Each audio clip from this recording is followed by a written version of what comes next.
Secrets of the millionaire mind या पुस्तकात T Harv acre यांनी श्रीमंत लोकांची सिक्रेट सांगितलेली आहेत. त्यांची विचारसरणी त्यांना सामान्य लोकांपेक्षा कशी वेगळी बनवते याचे विस्तृत विश्लेषण म्हणजे हे पुस्तक. चला पाहूयात मिलेनियर्सची काही रहस्य. पण त्यापूर्वी अजूनही आपण आमचे चॅनल सबस्क्राईब केले नसेल तर सबस्क्राईब करायला विसरू नका. आपले मराठी मॅटर. श्रीमंत लोक स्वतःची लाईफ स्वतः क्रिएट करतात. पैशाचे महत्त्व त्यांनी ओळखलेले असते. स्वतःची बिलं ते आनंदाने भरतात, कारण पैशाच्या बदल्यात त्यांना उपयोगी सेवा मिळालेल्या असतात आणि त्याबद्दल ते कृतज्ञही असतात. तक्रार, आरोप, दोष यांच्यासारख्या निगेटिव्ह इमोशन्सपासून ते नेहमी स्वतःला दूर ठेवायचा प्रयत्न करतात. निगेटिव्हिटीपासून 4 हात लांबच राहणे नेहमी पसंत करतात. या उलट सामान्य लोकांची विचारसरणी त्यांना गरीब राहायला कारणीभूत असते. ते स्वतःच्या आयुष्याची जबाबदारी स्वतः घेत नाहीत. आयुष्यावरती खूप कमी कंट्रोल असतो किंवा कधी तो नसतोच. आपल्या आयुष्यात नेहमी विक्टिम किंवा बळी असण्याची भावना गरीब लोक बाळगतात. नेहमी परिस्थितीसाठी देवाला, दैवाला, सरकारला, आपल्या पालकांना दोष देण्यातच त्यांची एनर्जी ते खर्च करतात. जरी पुरेसा पैसा मिळवत असतील तरी लॉटरी, सॅटर्डे नाईट पार्टी किंवा TV पाहण्यामध्ये आपला बराचसा वेळ ते खर्च करतात.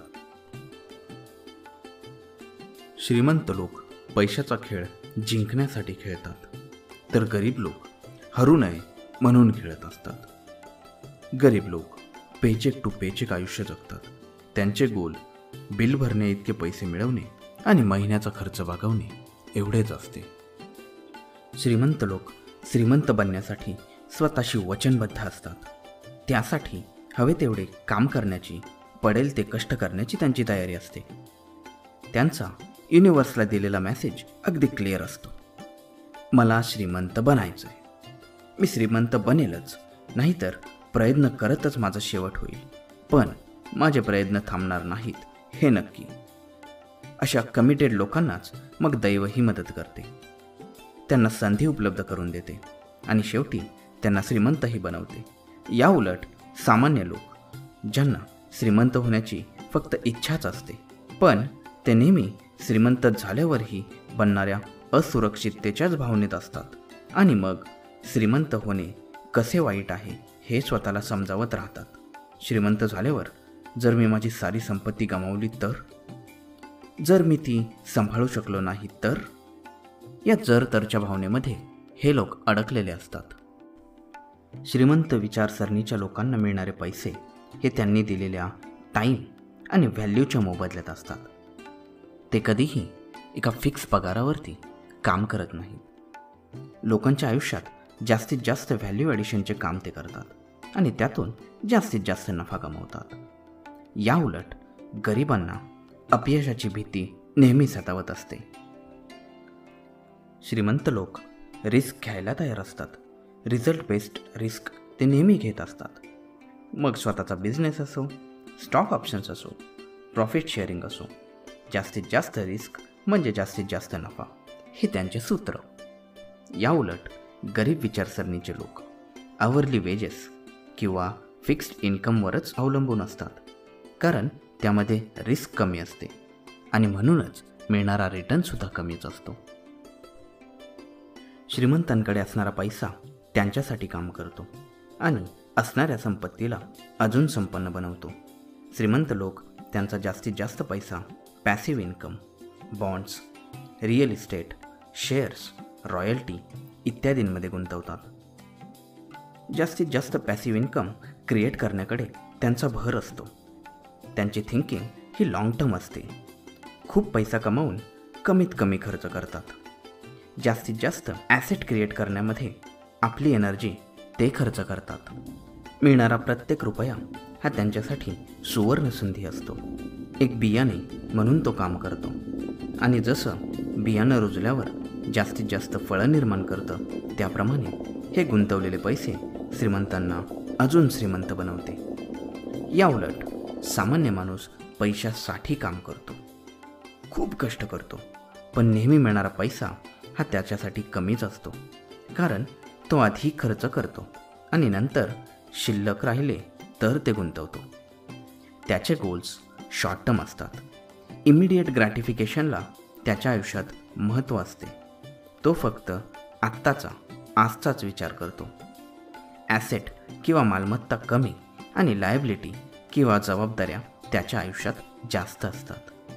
गुंतवणुकीच्या भीतीने तो नवीन मार्ग स्वीकारायला शोधायला घाबरतो आणि म्हणून तो गरीबच राहतो. श्रीमंत लोक या युनिव्हर्सने दिलेला ठेवा, बक्षीस यांचा आनंदाने स्वीकार करतात. युनिव्हर्स अमर्याद आहे, समृद्ध आहे, भरभरून देण्यासही नेहमी तयार आहे. त्याने दिलेली समृद्धी, पैसा हे स्वीकारण्यासाठी श्रीमंत लोक नेहमी तत्पर असतात. ते एक्सलंट रिसिव्हर असतात. जेव्हा जेव्हा ते काही मिळवतात, मग कितीही लहान रक्कम असो, मग रस्त्यावर पडलेला रुपया असो किंवा अचानक जिंकलेली लॉटरी, ते युनिव्हर्सचा मनापासून धन्यवाद करायला, ग्रॅटिट्यूड एक्सप्रेस करायला उशीर लावत नाहीत आणि म्हणूनच ते मनी मॅग्नेट असतात. या उलट सामान्य माणसाचा माइंडसेट हा युनिव्हर्सल गिफ्ट स्वीकारण्याचा नसतो. मग युनिव्हर्सही त्यांना तो अबंडन्स देत नाही. म्हणूनच तुमची मेंटॅलिटी अबंडंट ठेवा आणि पहा, श्रीमंत असल्याचा अनुभव तुम्ही नक्की अनुभवाल. श्रीमंत विचारसरणीचे लोक मनी मॅनेजमेंटमध्ये मास्टर असतात. कितीही लहान अमाऊंट असो, ते खूप चांगल्या पद्धतीने मॅनेज करतात आणि म्हणूनच युनिव्हर्स त्यांना अजून मोठी रक्कम प्रदान करते. लाईक अट्रॅक्ट्स लाईक हे म्हणतात ते खरेच आहे. या उलट सामान्य माणसाची विचारसरणी, माझ्याकडे खूप पैसा येऊ देत, मग मी त्याला चांगल्या पद्धतीने मॅनेज करेल, अशी असते आणि यामुळे त्याला येणारा पैसा कधीच टिकत नाही.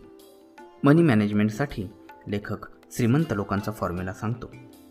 एक सेपरेट बँक अकाउंट बनवा. आपल्याला मिळणाऱ्या पैशातली 10% रक्कम फक्त इन्व्हेस्टमेंट किंवा पॅसिव्ह इन्कमसाठी वापरा. अट एकच, या अकाउंटमधली रक्कम कधीही बाहेर काढायची नाही. हे अकाउंट म्हणजे सोन्याचे अंडे देणारी कोंबडी आहे. त्यातून अंडे बाहेर काढायची, तेही गरजेपुरती, पण मूळ कोंबडीला कधीही हात लावायचा नाही. मग बघा, आपली श्रीमंती आपोआप वाढू लागेल.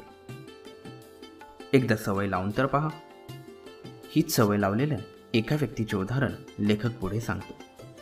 या व्यक्तीने लेखकाच्या म्हणण्याप्रमाणे महिना $1ने सुरू केले. दुसऱ्या महिन्यात $2, तिसऱ्या महिन्यात $4 आणि पुढे शेवटी 12व्या महिन्यामध्ये $248 या अकाउंटमध्ये साठवले. पुढे ही सवय इतकी अंगवळणी पडली की 2 वर्षांच्या शेवटीच ही साठवलेली रक्कम $10,000 इतकी झाली. हा त्या व्यक्तीला मिळालेला बोनसच होता, नाही का? याप्रमाणे कितीही कमी रक्कम असो, अगदी ₹10ने सुरू केले तरी हरकत नाही, कारण येथे अमाऊंट नाही तर आपला माइंडसेट महत्त्वाचा आहे. आणि एकदा तो सेट झाला की आपण श्रीमंतीच्या मार्गावरती चाललोच म्हणून समजा. पुढे लेखकाने आपल्याला मिळणाऱ्या पैशाचे नियोजन कसे करावे याबद्दल मार्गदर्शन केले आहे. आपल्याला मिळणाऱ्या पैशातील 10% रक्कम लाँग टर्म आणि सेव्हिंगसाठी वापरा. 10% रक्कम स्वतःला शिकवण्यासाठी एज्युकेशन फंड म्हणून वापरा. 50% रकमेत रोजच्या गरजा भागवण्याची सवय लावा. 10% रक्कम फायनान्शियल फ्रीडम अकाउंटमध्ये ठेवा, जी रक्कम बाहेर काढणे अलाउड नाही. त्याचप्रमाणे 10% रक्कम कुणाला मदत करण्यासाठी म्हणून वापरा. राहिलेली 10% रक्कम फन सिकिंग अकाउंट म्हणून वापरा, कारण फायनान्शियल फ्रीडम बरोबर इक्वल अमाऊंट उडवण्यासाठी वापरली पाहिजे, कारण बॅलन्स करणे हे मनुष्याचा स्वभाव आहे. आणि ही उडवण्यासाठीची रक्कम दर महिन्याला खर्च करा. मग कधी एखाद्या छान रेस्टॉरंटमध्ये स्वतःला पार्टी द्या किंवा मस्त मसाज करून घ्या. कधी स्वतःलाच एखाद्या ट्रिपची गिफ्ट द्या. अट एकच, ही ॲक्शन प्रत्येक महिन्याला झालीच पाहिजे आणि यामुळे आपली रिसिव्हिंग पॉवर अद्भुतरित्या वाढते, असे लेखकाचे म्हणणे आहे. करणार ना मग? श्रीमंत लोक त्यांची नेट वर्थ वाढवण्यावरती लक्ष ठेवतात नेटवर्थ म्हणजे तुमच्या मालकीच्या प्रत्येक वस्तूची फायनान्शियल व्हॅल्यू, मग ती कॅश असो, स्टॉक असो, रेसिडेन्स असो, बिझनेस असो. नेटवर्थ म्हणजे financial value of assets minus financial value of liabilities. He value जेवढी पॉझिटिव्ह तेवढी तुमची नेटवर्थ ही जास्त असते. नेटवर्थ 4 चाकांची बस असते. 4ही चाके जेव्हा बॅलन्स असतात तेव्हा ती तुम्हाला श्रीमंत बनवते. हे 4 फॅक्टर्स म्हणजे इन्कम, सेविंग्स, इन्व्हेस्टमेंट आणि सिम्प्लिफिकेशन. इन्कम हा वर्किंग इन्कम आणि पॅसिव्ह इन्कम या 2 प्रकारांचा असतो. वर्किंग इन्कम म्हणजे आपल्या रोजच्या गरजा भागवण्यासाठी ज्यामध्ये आपण आपलं टाईम आणि कष्ट दोन्हीही देतो. आपल्या रोजच्या गरजा भागवण्यासाठी वर्किंग इन्कम हा अत्यंत महत्त्वाचा आहे. इतर 3 फॅक्टर्स या वर्किंग इन्कमवरतीच अवलंबून असतात. जितका जास्त वर्किंग इन्कम तितकी जास्त सेविंग आणि इन्व्हेस्टमेंट होय. पण हा एकच नाही तर बाकीचे 3 फॅक्टर्सही अतिशय महत्त्वाचे आहेत. सेविंग आणि सिम्प्लिफिकेशन हे फॅक्टर्स एकमेकांवरती अवलंबून आहेत. इथे लेखक तुम्हाला काही काळ साधी आणि सिंपल लाईफस्टाईल चूज करायला सांगतो. जितके साधे राहणीमान तितके जास्तीत जास्त सेविंग करण्यासाठी अमाऊंट हाती राहील. जितकी कमी कॉस्ट ऑफ लिव्हिंग तितकी जास्त सेविंग अमाऊंट होईल आणि तितकी जास्त इन्व्हेस्टमेंटची कॉस्टही. हे सांगताना लेखक एक उदाहरण सांगतो. 27 वर्ष वय असताना सू या लेखकाच्या मैत्रिणीने $30,000 एक घर विकत घेतले. 7 वर्षानंतर त्याच घराची किंमत $60,000 इतकी झाली. या $60,000 मधून ती नवीन मोठे घर खरेदी करण्याचा विचार करत होती. पण त्याचवेळी लेखकाच्या मिलियनेअर माइंडसेट सेमिनार अटेंड केल्यावर तिला समजले की हे पैसे जर इन्व्हेस्ट केले आणि त्यातून अजून एक पॅसिव्ह इन्कम उभा केला तर आयुष्यभरासाठी आराम करून जगता येईल. आणि मग तिने हे $60,000 इन्व्हेस्ट केले. आता सू काम करते तेही तिला आवडतं म्हणून, आणि तेही 6च महिने. राहिलेले 6 महिने ती फिजीमध्ये सुट्ट्यांचा मनमुराद आनंद घेते आणि तेही दरवर्षी. म्हणून आपले नेटवर्थ बिल्ड करण्यावरती लक्ष द्या. या उलट गरीब वर्किंग इन्कमवरती जास्त लक्ष ठेवून असतात. महिन्याचा पगार आणि सिक्युरिटी त्यांना जास्त महत्त्वाची असते. त्यांच्या बसला एकच चाक असते, ते म्हणजे जास्तीत जास्त पैसा कमवायचा, बस. पण त्यासाठी लागणारी स्ट्रॅटेजी त्यांच्याकडे असते ना, त्यांच्याकडे काही प्लॅन असतो आणि त्यामुळे ते गरीबच राहतात. तुला माहिती का, जिमने आत्ताच त्याचे स्टॉक ऑप्शन्स विकले जे $3 मिलियन होते. रॉनने त्याचा नवीन बिझनेस उभा केला ज्याची किंमत $8 मिलियन एवढी आहे. जर आपण श्रीमंतांकडे लक्ष दिले तर श्रीमंत कशा प्रकारच्या गप्पा मारतात हे आपल्या लक्षात येईल. या उलट, अरे तुला समजलं का, जोला काल पगारवाढ मिळाली. हे सामान्य विचारसरणीच्या लोकांचे विचारही आपल्याला ऐकायला मिळतील. श्रीमंत असो वा गरीब, दोघांनाही मिळणारा रुपया किंवा डॉलर हा एकच असतो. पण त्या मिळालेल्या रुपयाचे काय करायचे हे समजते तोच खरा श्रीमंत. हार्डवर्क न करता स्मार्ट वर्क कसे करायचे हे श्रीमंतांना चांगलेच समजते. त्यांचा पैसा त्यांच्यासाठी काम करतो. अर्थविषयक सेमिनार अटेंड करणे, इन्व्हेस्टमेंट बुक्स किंवा मॅगझिन्स यावरती खर्च करणे हा त्यांच्यासाठी खर्च नसतो. लवकरात लवकर फायनान्शियल ऑप्शन्स पाहणे आणि इन्व्हेस्टमेंट सुरू करणे हा त्यांचा सर्वात आवडता खेळ असतो.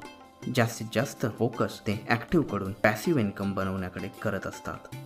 श्रीमंत लोक रिअल इस्टेट बाय करण्यासाठी वाट पाहत नाहीत, तर ती रिअल इस्टेट खरेदी करतात आणि मग वाट पाहतात. आणि हीच गोष्ट त्यांना गरिबीपासून वेगळं बनवते. धोका पत्करूनही ॲक्शन घेण्याचे काम श्रीमंत लोक नेहमी करत असतात. या उलट भीतीपोटी गरीब लोक ॲक्शन घेऊ शकत नाही. ही भीती, शंका, काळजी यामुळे ते ॲक्शन घ्यायला कचरतात आणि त्यामुळे फायनान्शियल फ्रीडम कधीही अचीव करू शकत नाहीत. आपण पाहिलेली ही श्रीमंत लोकांची लक्षणे घेतली आहेत. टी. हार्व एकर यांच्या secrets of the millionaire mind या पुस्तकातून. पुस्तकाची लिंक खाली डिस्क्रिप्शन बॉक्समध्ये दिली आहे. आपल्याला श्रीमंत बनायचं आहे की गरीब राहायचं आहे हा निर्णय शेवटी प्रत्येकाचा आहे.